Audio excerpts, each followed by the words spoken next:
Terima kasih adik sanak, Anda masih bersama kami. Bagi adik sanak yang baru bergabung, kami akan sajikan kembali 3 berita utama pada hari ini. Begal jalan lintas Bengkulu Lubuk Linggau ditangkap jual narkoba ke polisi Myanmar.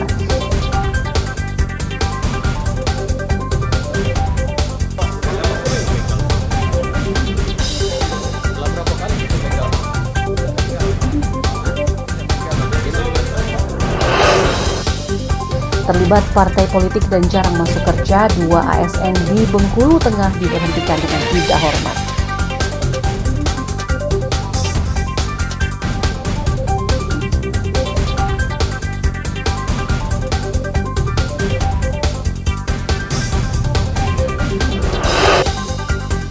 Tim sepak bola Bengkulu Optimis lolos ke Porwil Sumatera ke-11 di Pekanbaru dan PON ke-21 di Sumatera Utara dan Aceh.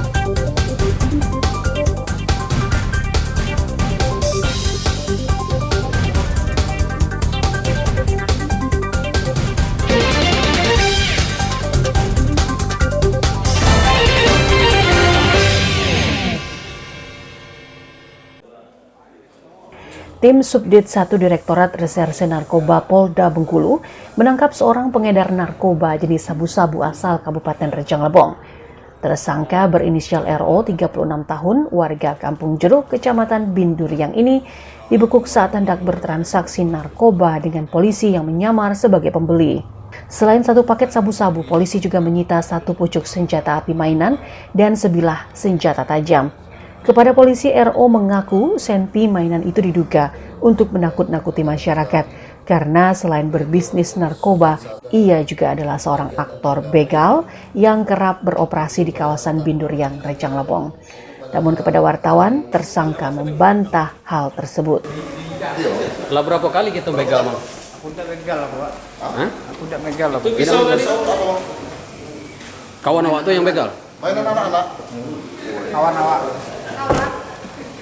Dan untuk rekan-rekan ketahui, saudara R ini merupakan merupakan pelaku yang sering meresahkan di Rejang Lebong. Hasil pemeriksaan kami bahwa pelaku merupakan pelaku dari curas atau begal yang selama ini sering beroperasi di daerah sekitar Jembatan 2. Ya. Dari hasil hasil begal, dia beli barang tersebut atau dia pakai untuk dia pakai, dan sebagian dia jual.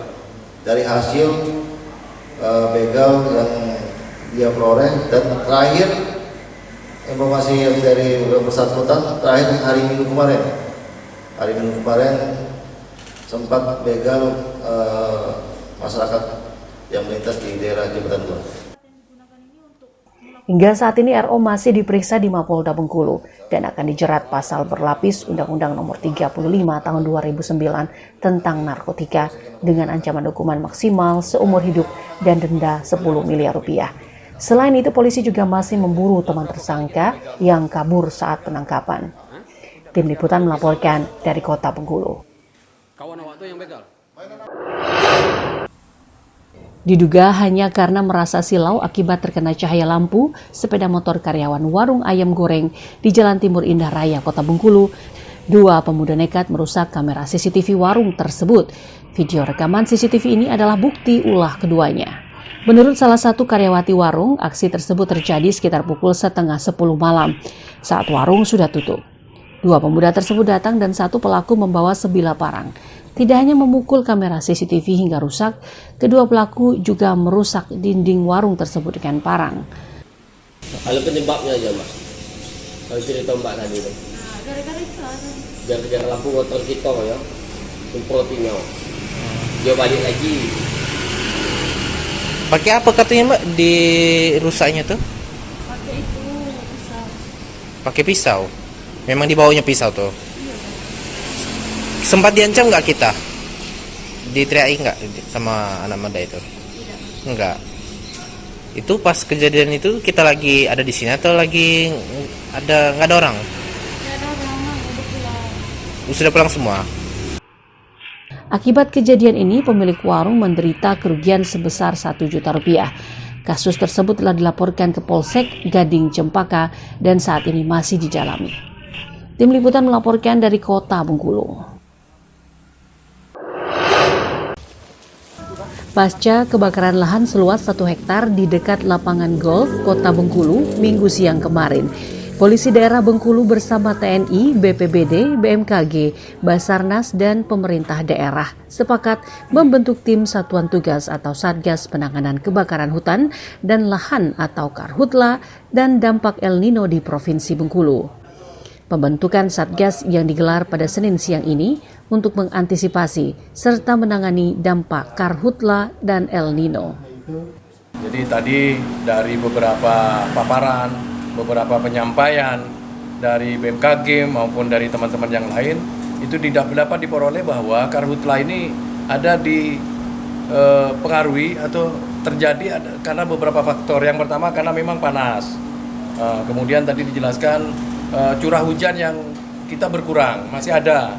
Ya, kemudian ada juga di tempat kita ini ada daerah basah ya, yang mungkin berpotensi atau rawa ya, rawa berpotensi untuk kebakaran.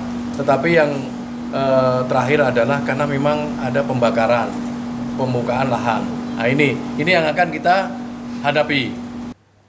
Berdasarkan data BMKG, sejumlah titik panas telah ditemukan.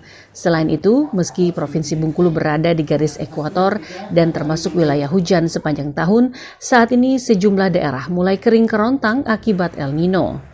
Daerah pesisir, karena melihat daerah pesisir itu ada lahan terkait dengan sawit seperti itu.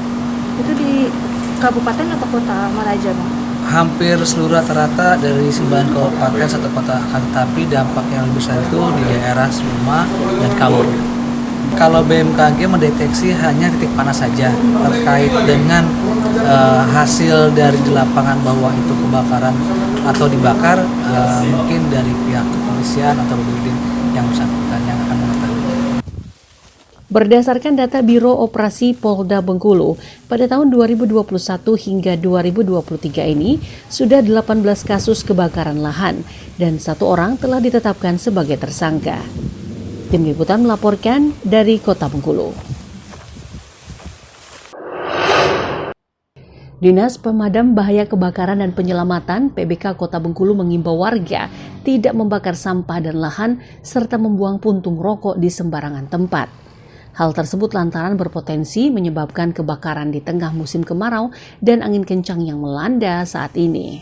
Kepala Dinas PBK Yuliansyah mengatakan, pada bulan Agustus sudah 5 kali terjadi kebakaran lahan. Kemarau yang disertai angin kencang menyebabkan api cepat membesar dan sulit dipadamkan. Jadi gini ya, kalau dihitung dari bulan ini ya cukup banyak. Yang jelas kemarin ya di hari Minggu itu tanggal 3 September itu ada 5 kejadian kebakaran lahan ya. Nah ini memang dampaknya luar biasa ya, terhadap masyarakat. Itu kepada masyarakat Kota Bengkulu khususnya tidak melaksanakan aktivitas pembakaran baik itu sampah maupun lahan atau kebun ya. Selain berpotensi memicu kebakaran, warga yang kedapatan sembarangan membakar lahan juga dapat dipidana dengan hukuman penjara maksimal 10 tahun serta denda 10 miliar rupiah. Dwinka Kurniawan melaporkan dari Kota Bengkulu.